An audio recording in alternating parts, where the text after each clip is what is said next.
Hi guys, my name is Nora. This is going to be my 5th year on summer staff, and I'm one of the high school ministry interns. So today we're going to be talking about age group characteristics and also just understanding campers in general. Those are 2 sections in the manual.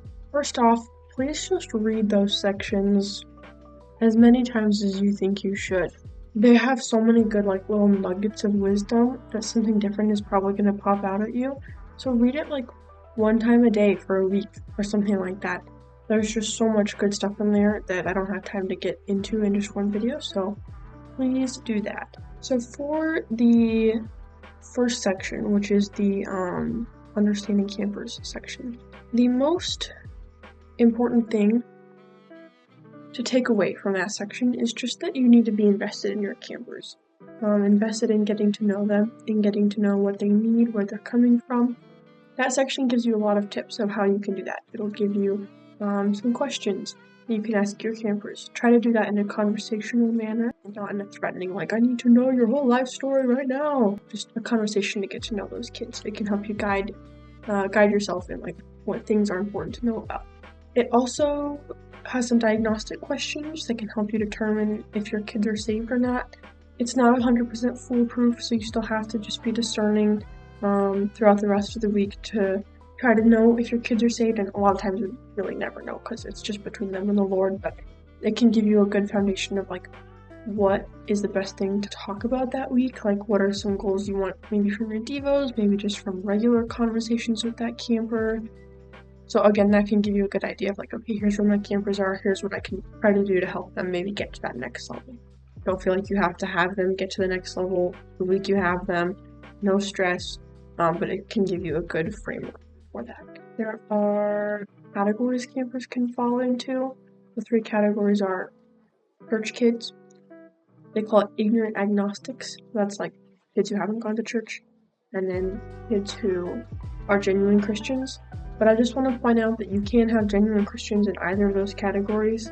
Obviously, there's lots of genuine Christians who are church kids, but it's also possible to have a kid who maybe their friend shared the gospel with them, so their parents don't really believe anything, they don't go to church, they don't really know that much about the Bible, but they can be saved. So just keep that in mind, but those again can give you some good ideas of where your campers are coming from. So that's it for the understanding campers section. Again, please read it all the way through. The next part is the age group characteristics, and there are a gajillion points, and they are all so good and so accurate, so please make sure to read through them. I'm just going to share a couple of the most important ones. I'm going to focus more on the younger age groups. The older ones are in some ways easier to understand and also a lot more complex, so it doesn't really fit into a video. We'll get to that. But so the first age group is K through 3 for kindergarten through 3rd grade. So that's I think 5 through 9-year-olds. The 2 biggest things that I have to say about this age group are just that they need really clear instructions. 3 things. I have 3 things. They need really clear instructions. Maybe that's a 5-minute warning. Maybe that's explaining exactly what chapel's going to look like to them. Yeah, just those clear expectations are going to help them. They're going to help you. It's just going to be a much better experience for everybody if you lay those out really clearly. I'm not being mean about it, but just being clear. The second thing is they need help with so many things. Tying their shoes, finding their toothbrush, getting their food at meals. They need help with literally everything. So just please be aware of that and don't be frustrated with them when they need help. That's just who they are. It's not like they're trying to make your life harder. They just need help. Also, yeah, just make sure they know where the bathrooms are, because otherwise you will end up with accidents. And you might be thinking to yourself, how in the world? I thought they were 6. I thought they shouldn't have accidents anymore. It will definitely happen. Don't be surprised. So yeah, just keep that in mind. So much good stuff in that section. Please read it. I don't have time to go through it all, just so please read it. The next group is 4th through 6th graders. So these guys, they are a lot older than that first group. But a 5th grader who is tired and hungry is going to act like a 2nd grader. It's going to throw you for a loop, and you're going to be like, what in the world is going on? Why are they acting so much younger? It's normal. They're not used to acting at that full maturity that they maybe should be, and that's okay. They're going to get there. That's going to be middle school for them. They're just not there quite yet. So just keep that in mind. These guys are able to do more stuff on their own, whatever, find their toothbrush, and they are able to connect more dots. So like you can have some more like intellectual conversations with them where you have to be like, oh, this and then that makes this happen and yada yada. Whereas the younger kids really can't do that. They need like simple just stories mostly. Sometimes they act old, sometimes they act young. Be aware that there's going to be a large fluctuation in your cabin, but also just in one kid. Like from the way they're acting at 11:30 in the morning to the way they're acting at 9 at night, there could be a really big variance there, so just expect anything.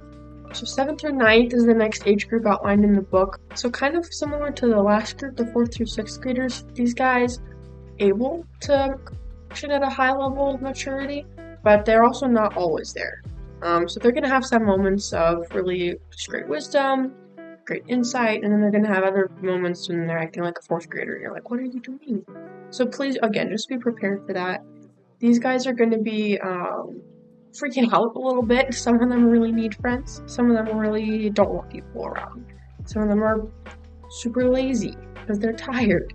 Some of them are super hyper. So you kind of really just need to get into your cabin and see what that group is like because they're going to change so much.